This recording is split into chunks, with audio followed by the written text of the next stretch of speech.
je trouve que le temps passe terriblement vite. Et plus tu vieillis, plus le temps passe vite. Moi, dans ma vie, je suis toujours rendue au vendredi. Toujours rendue au vendredi. Voyons, c'était hier, mardi. Ça se peut pas qu'on soit vendredi, c'est toujours... mon père, il disait, le bon Dieu nous vole du temps. Moi, comme je crois pas au bon Dieu, je dis, la vie nous vole du temps, finalement. C'est en entrevue avec Jeannette en 2020.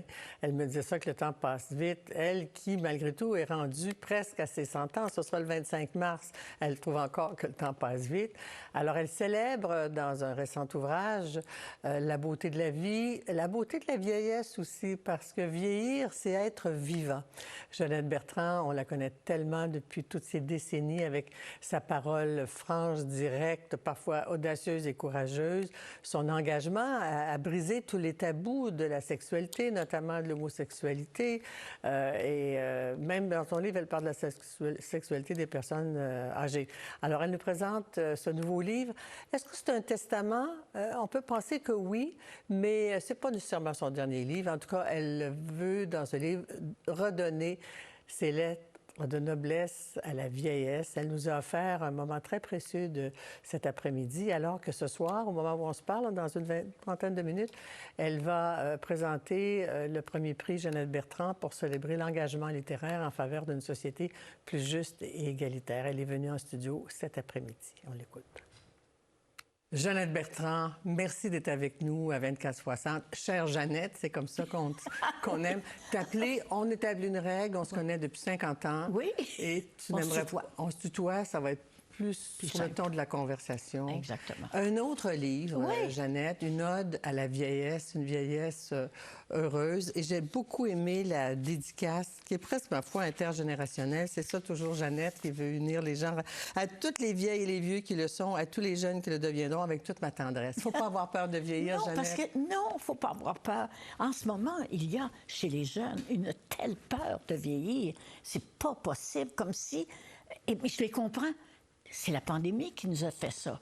On regardait pendant 2 ans et demi, on a regardé des vieux se faire mettre dehors des maisons, attendre dans les corridors, mourir. On ne voyait... J'ai vu, moi, de mes yeux, une femme s'enfarger, une vieille femme s'enfarger dans ses pieds et tomber et mourir. Alors, tu sais, on est plein d'images de mort. Ouais. Alors, vieux égale désastre. Ouais. Tandis qu'il y a des femmes comme moi et des hommes, il y en a beaucoup qui sont pleins de vie, pleins de santé et qui veulent profiter de leurs années. Oui, même jusqu'à 100 ans. Est-ce que tu aurais cru vivre jusqu'à 100 ans? Pas du tout. Moi, je pensais... Moi, j'étais très Colette. Tu sais, c'était mon idole. Elle avait écrit qu'à 80, elle avait cessé de faire l'amour, qu'elle avait dit... non à la vie, et puis qu'elle avait entendu la mort, j'ai dit, moi, je vais faire ça aussi à 80. 80 est arrivé, je m'en suis pas aperçu. C'est ça, c'est que les années nous arrivent, puis on est toujours surpris, parce qu'on ne le sent pas qu'on a 80, 90, 100. Alors, et puis, bon, j'ai vécu... Et puis, je meurs pas. Fait que je vieillis. Parce que tu écris, dans le fond, le beau côté... Bien, oui, tu dénonces et tu regrettes bien des choses sur la vieillesse, parce que tu viens de le dire, les personnes âgées c'est encore un tabou, on les met de côté, c'est un angle mort. Ah, oui. Mais toi, tu veux redonner de l'espoir. De l'estime d'eux-mêmes aux vieux. Les vieux, on n'a pas d'estime de nous-mêmes. Parce que on subit le regard des jeunes qui nous disent « wesh », tu sais. Lise Payette m'avait dit, parce qu'elle était en chaise roulante à la fin de sa vie, elle m'avait dit, tu vas voir, même toi qui es très connu, les gens vont détourner la tête pour pas te voir. Je l'avais pas cru. Et c'est arrivé. C'est arrivé. Ils veulent pas... Quand tu es en chaise roulante, tu dis aux gens, regardez, ça va vous arriver, vous aussi. Puis en chaise roulante, évidemment, que tu es un peu emprisonné là-dedans, là, tu sais. Ouais. Alors, on ne veut pas voir l'exemple d'une personne qui est en train de se défaire. C'est ça qu'on a peur. Mais le but de ce livre, c'est une sorte de synthèse. Est-ce que je peux dire que c'est peut-être pas le dernier livre, de toute façon? Tu as d'autres projets, je pense. Mais il y a une forme de testament quand même dans ça, de rappeler les grandes règles du bonheur. C'est un bilan... 100 ans d'amour. Ah oui, 100 ans d'amour. C'est un bilan de 100 ans de vie. Puis tu sais, toi, tu n'es pas encore assez vieille. Ça pogne vers le 80, ça. On a du recul et on fait des liens. Oui. On dit, ah, c'est pour ça que je suis comme ça. Et Et on comprend des choses qu'on ne comprenait pas il y a 5 ans. Parce qu'on est vieux, parce qu'on a du recul. Ouais. Alors, il y a des choses malheureuses quand tu vieillis. T'as mal partout, t'as mal dans le dos, bon, tout ça. Mais c'est de la vie quand même. Ouais. D'ailleurs, tu écris dans le livre Vieillir, c'est le seul moyen qu'on a trouvé pour rester vivant. Ben oui. Oui. Ben oui. Tu sais, on dirait qu'il y a la jeunesse, puis il n'y a plus rien après. Mais on néglige quand même beaucoup les personnes âgées. Tu as mis le mot vieux. On va écouter ce que tu me disais il y a quelque temps. Oui. Sur le mot vieux. OK. On dit les jeunes, mais il y a les vieux. Puis je trouve que c'est beau. Moi, je suis vieille. Je trouve ça beau. Pourquoi cacher ça? Le message est cohérent, Jeannette? Oui. Ça, c'était avec moi il y a quelques années. Oui. Je pensais les mêmes affaires. Mais c'est parce que les euphémismes, ma chère, tu sais, on ne dit pas des jeunes, ce sont des... Personnes jeunes. On dit les jeunes, puis les vieux. Oui. On est à des étapes différentes de notre vie. Point, on est rendu vieux. Qu'est-ce que tu as réalisé de plus important, d'après toi, dans ta vie? Eh, mon Dieu, j'ai de la misère à parler de ça. Qu'est-ce que j'ai réalisé? Je pense que j'ai une espèce de don pour toucher les gens. Peut-être parce que je crois tout le monde. Je n'ai aucune suspicion. Je ne peux pas croire qu'on me mente. Je suis très, très naïve. Puis je dis tout. Tout ce qui me passe par la tête. Un livre ouvert, au fond. C'est un livre ouvert. Ouais. Alors, tu sais, la célébrité. Parce que des fois, on nous accuse, je me suis fait beaucoup accuser, moi, d'être populaire. C'était très péjoratif à un certain temps. Il y avait beaucoup de snobisme populaire. Ben oui, c'était très snob. Quand on me disait de moi, à Télé-Québec, justement, où on a travaillé toutes les deux, elle est populaire. C'était, tu sais... On te regardait de haut. Oui. Mais qu'est-ce que c'est que la popularité? C'est pas toi qui te le donne. C'est le public qui te donne, qui te choisit et qui dit, elle, on y fait confiance. Lui, on y fait confiance. Mais je me souviens de l'époque à Télé-Québec où c'est toi qui étais le poumon de l'antenne, d'une certaine manière. Tu avais des codes d'écoute extraordinaires. Tout en étant très, très snobé. Oui. Parce que... Ça t'a fait mal, ça? Ah ben oui, tout à fait. Oui. Parce que toi, ton but dans la vie, c'est d'aimer, mais aussi d'être aimé. Oui, tout à fait. Oui. Et d'être valorisé. Parce que je ne l'ai pas été beaucoup, alors je vais être valorisé. Mais c'est un moteur, ça peut être un moteur. Ouais. Tu dis que, bon, donc, d'avoir touché les gens, mais on te reconnaît d'ailleurs ce prix, plein de prix que tu as reçu, plein d'hommages. On va écouter un plus récent hommage que tu as eu aux Gémeaux, parce que tu as beaucoup d'humour aussi, si on l'écoute.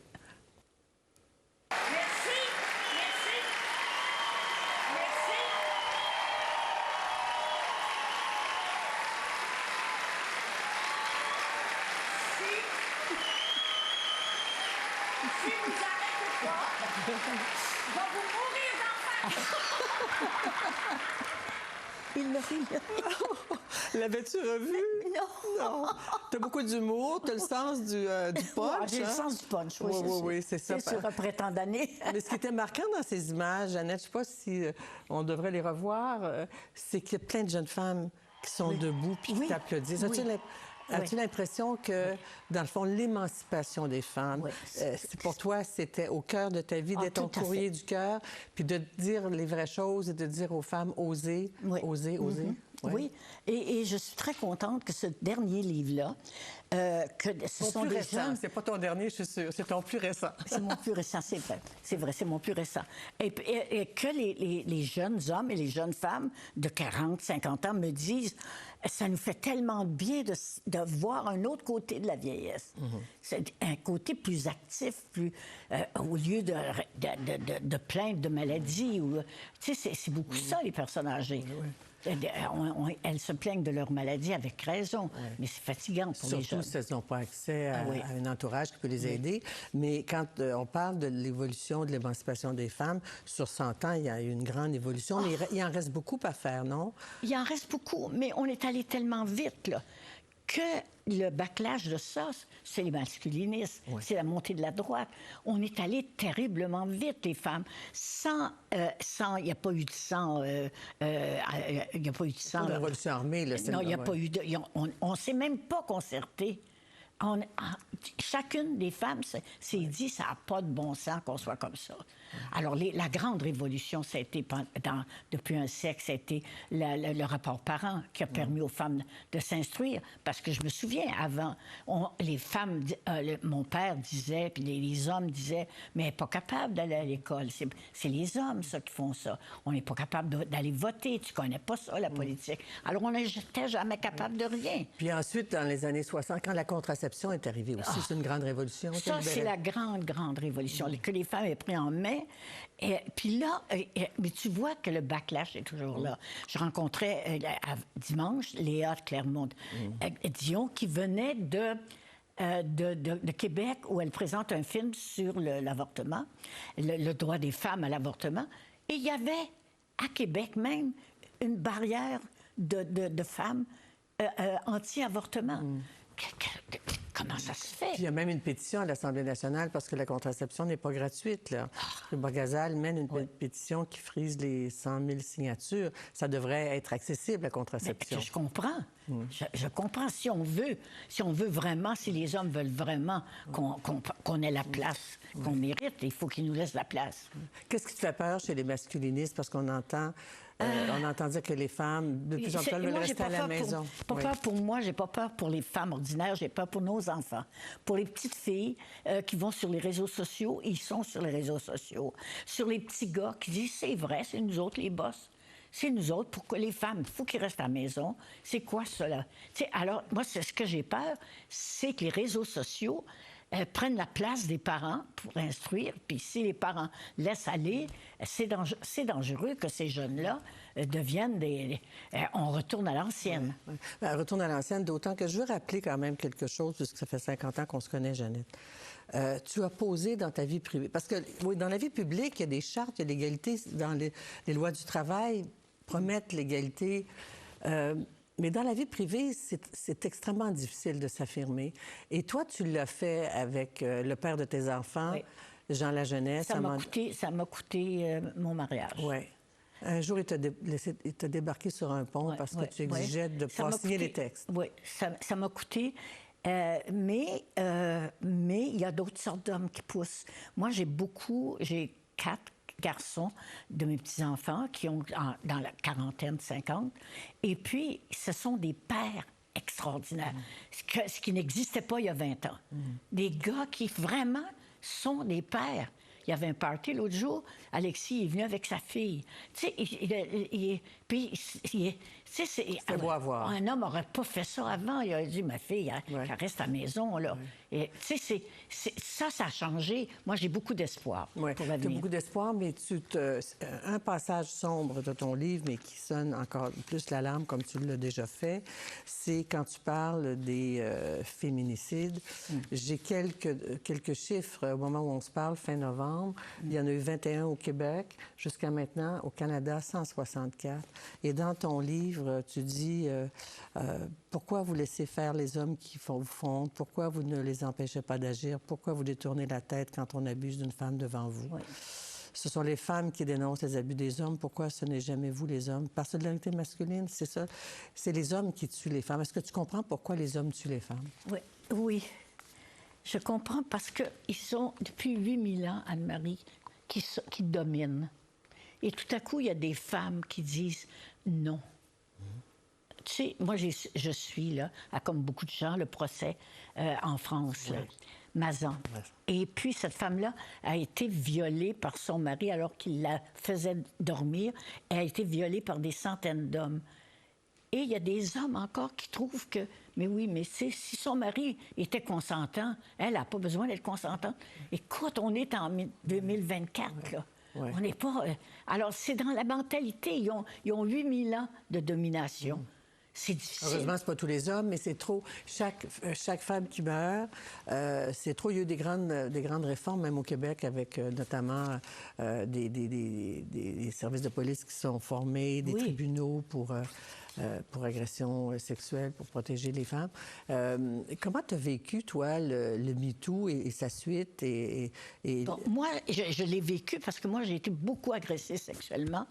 Parce qu'à mon époque, le droit de cuissage existait et c'était normal que, par exemple, que la petite enseignante de l'école Durand soit violée par le directeur de l'école. Oui. C'était dans les mœurs. C'était comme ça. Et plus tu y rentrais de bois, plus elle devait dire oui. Alors, tu sais, on vient d'une époque d'inceste. Oui. Tu sais, ce que j'ai fait pendant la pandémie, les autobiographies. Oui. Combien d'histoires d'inceste oui, hein? de nos jours encore. Mais ça achève, là. Parce qu'ils dénoncent. Avant, ils dénonçaient pas. Parce que l'homme disait, le curé lui disait, vous êtes dans votre famille comme le pape est à l'Église. Alors, la femme doit obéir. C'est vous les seigneurs et maîtres. Alors, obéir, si elle ne veut pas coucher, ben on la viole. Tu as flirté, devrais-je dire, une fois, toi, avec la vie politique au Québec. Oui. On te l'a beaucoup reproché. Oui. Mais je crois comprendre que le fond de ton message, au-delà du débat électoral à l'époque, c'était que tu voulais dénoncer l'oppression par les religions. Les femmes, quelle que soit la religion, récemment, on apprenait que les jeunes filles en Irak pouvaient se marier à 9 ans. Les femmes en Iran... Je pense que si c'était l'inverse, c'était les hommes qui étaient forcés de marier à 9 ans, qu'il n'y aurait pas une armée d'hommes qui se lèverait. Ça doit te faire mal, les talibans qui emprisonnent les femmes. En Iran, les femmes qui sont tuées, emprisonnées parce qu'elles ne veulent pas porter le voile. Ça t'inspire quoi? Mais ça m'inspire... Comment ça se fait que c'est plus fort que mon entendement? C'est que en 8000 ans, parce qu'en 8000 ans, l'ère chrétienne, si tu veux, là, les religions disent c'est un boys club. Toutes les religions au monde, c'est un boys club. Toutes les religions au monde sont constituées d'hommes qui soumettent les femmes. Parce que c'est du trouble, une femme qui ne se soumet pas. C'est du trouble. Il faut que tu la traites en égal. Ouais. Alors, il faut que tu sois aussi vite qu'elle. Puis c'est très fatigant. Alors que si tu dis ta gueule, et ta soirée calme, tu sais. Mais écoute, récemment, je rencontre un jeune couple et la fille me dit, je me maquille pas parce que mon chum veut pas que je me maquille. Bien, attention, j'ai pas dit, là, mais ça, là, c'est le premier coup d'ongle. Quand un mari ne veut pas que sa femme se maquille... C'est du contrôle excessif. C'est du contrôle pour pas qu'elle flirte avec un autre. Alors, qu'est-ce que tu mets? Qu'est-ce que la prochaine chose? C'est le burqa? Qu'est-ce que tu vas faire la prochaine? Puis je sais que tu aimes beaucoup l'actualité, mais quand tu vois un président américain qui a des antécédents d'abus sexuels et qui s'entoure de gens qui ont peut-être... Mais où sont les femmes américaines? Qu'est-ce qu'elles font? Qu'est-ce qu'elles pensent? Qu'est-ce que c'est? L'adule, il y a les femmes, il y a les trad wives for Trump, elle l'adule, là. Oui, elle l'adule. Le vrai homme, c'est un vrai gars comme dans l'ancien temps, tu sais, qui met son poing. Puis il fait peur au monde. Qu'est-ce qu'il fait? Il fait peur au monde. Alors, pour vous, c'est masculiniste, il y a une régression, il y a comme un coup de barre à donner à nouveau, là. Tu aurais de l'ouvrage pour un autre siècle, Jeannette? Moi, j'étais sûre que les femmes voteraient contre Trump. J'étais sûre que les femmes étaient pas aux États-Unis. Un ami américain me dit, je lui dis, t'as pas honte d'être américain, t'as pas honte. Tu sais, c'est épouvantable d'avoir un fou, d'élire un fou. Alors il me dit, mais c'est pas, tu sais, c'est parce que ce que tu sais pas, c'est que l'Église est très forte aux États-Unis. Toutes les églises sont très fortes aux États-Unis. Ça nous rattrape, hein? Et ça nous rattrape. Jeannette, je voulais te proposer quelques questions en rafale. Toi qui as le sens de la répartie. Quel est le plus bel âge pour une femme? Oh mon Dieu!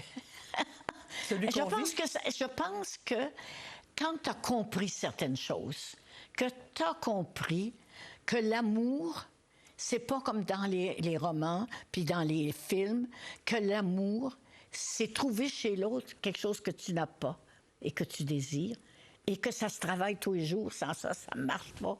Il y a toutes les... Moi, il faut que je fasse des émissions sur l'amour, là, pour défaire les préjugés qu'il y a sur l'amour. Oui, mais toi, est-ce que tu pourrais dire que, pour toi, 100 ans, c'est ton plus bel âge? Tu as atteint un niveau de bonheur? Je me mets mieux à 80, c'est sûr. À 80, j'étais encore plus alerte. J'avais moins de bobos ici et là. Et puis je commençais à comprendre. Commençais à comprendre. Oh là là là. Si tu avais à revivre un bel événement de ta vie ou un événement de ta vie, ce serait lequel? Oh mon Dieu, celui qui me vient vite à l'idée, c'est que moi j'avais 2 filles, puis je pensais que c'était fini. Il y avait peu de moyens de contraception. La pilule venait de commencer. Je prenais la pilule. Tout à coup, je suis enceinte.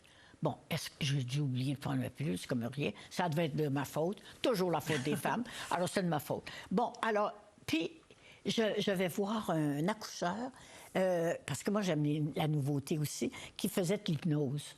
Puis il me dit, on va travailler ensemble. On a fait les 9 mois avec l'hypnose. Tout allait bien jusqu'au jour où il me dit, vous êtes sur la scène, vous vous regardez accoucher, et bon, alors vous poussez, ça vous fait pas mal, non, ça vous fait pas mal, non. Et c'est un garçon. Et je pars à pleurer. Et je dis, non, je veux pas de garçon. Oh. Ouais. Alors, donc, mon subconscient était très fort, donc j'ai arrêté tout ça. Et j'ai pensé, là, je suis enceinte. Je ne savais pas si j'étais enceinte de garçon à cette époque-là, on ne savait pas. Et quand il est né, avec la maudite méthode naturelle, ou naturelle, qu'est-ce que ça voulait dire? Tu souffres de tout. C'est naturel, tu souffres de tout. Il n'y a rien pour toi. Que j'ai vu ce petit être-là. Martin. Oh, je suis tombée en amour, comme quoi, du jour au lendemain, on peut changer d'idée. Parce que tu critiques beaucoup certains hommes, mais tu les aimes, les hommes, tu t'en passerais ben pas. Oui, écoute, j'ai été 30 Donald. ans avec mon mari, et ça fait 41 ans que je suis avec Donald. Puis, c'est une grande chance d'avoir un homme, d'avoir l'amour dans sa vie. Ça aide à bien vieillir aussi. Hein? Imagine-toi que j'ai écrit une chanson. J'ai reçu un téléphone de Patrick Normand et de sa blonde. Et puis, il me demandait une chanson. J'ai dit, je vais vous en écrire une. D'abord, je dis toujours, je ne sais pas si je suis capable, mais moi, je suis faite de même. Je ne sais pas si je suis capable, mais j'essaye. Et puis, j'ai fait une chanson qui s'appelle « Vieillir à deux, c'est mieux ». Oui, ça donne un gage de santé. Des regrets? Même si on peut dire qu'ils sont inutiles, les regrets? Oui, des regrets. Des regrets. J'ai fait des erreurs. J'ai fait beaucoup d'erreurs parce que je suis une essayeuse. Je prends des risques. Et tu ne peux pas prendre de risques sans te tromper. Mais je me donne le droit de me tromper. Je me donne le droit. Bien, puis c'est facile pour moi de dire, me suis trompée. Ouais. Me suis trompée. Alors, c'est très facile pour moi. Qu'est-ce qui te donne espoir? Les enfants. Oui. Les enfants, mes enfants, mes petits-enfants, on est 32 dans ma famille, mais toute cette... Oui, ça me donne espoir, parce qu'ils comprennent des choses, puis des fois, c'est un peu long, mais moi, je suis pressée. On va écouter un autre extrait, OK. Ce que tu me confiais sur ce que tu veux qu'on retienne de toi, on écoute. Qu'est-ce que vous aimeriez qu'on retienne de vous? Ah, mon Dieu! Elle a été authentique. Elle a été elle-même jusqu'au bout. Jusqu'au bout, elle-même, vraie tout le temps. Je ne sais pas. Je ne sais pas faire de la politique. Je ne sais pas faire ça. Écrire, parler, communiquer. Écrire, parler, communiquer. Et faire le ménage. Ah oui! Tiens, quand je te parle du recul, je me disais l'autre jour, peut-être j'ai fait tout ça juste pour pas faire de ménage. C'est bien possible. Tu as sauvé du ménage. Mais est-ce qu'à 100 ans, est-ce qu'on se fait un petit, moyen plan d'avenir? Non. C'est drôle, hein? Moi, après 100 ans, je ne sais pas ce que je... Après 100 ans, on dirait que je vais tomber en bas de quelque chose. Je ne sais pas, en bas de 100 ans. Remarque, il avait 25 mars, il me reste un peu de temps. Mais c'est pas une sentence de mort, là, ton centième. Là. Tu peux vivre jusqu'à 102, 103. J'ai eu une amie de 107 ans déjà. Oui, mais je sais, mais je ne veux pas vivre si vieux que ça. Parce que je ne veux pas être trop maganée. Tu sais, parce que déjà, c'est assez. On t'embrasse fort, Jeannette. Et merci d'avoir pris le temps de nous parler. Merci de m'avoir invitée. On va être à l'écoute pour connaître le nom de la lauréate, le lauréat du prix du Salon du Livre, le prix Jeannette Bertrand. C'est tout un... Oui. Merci, Jeannette.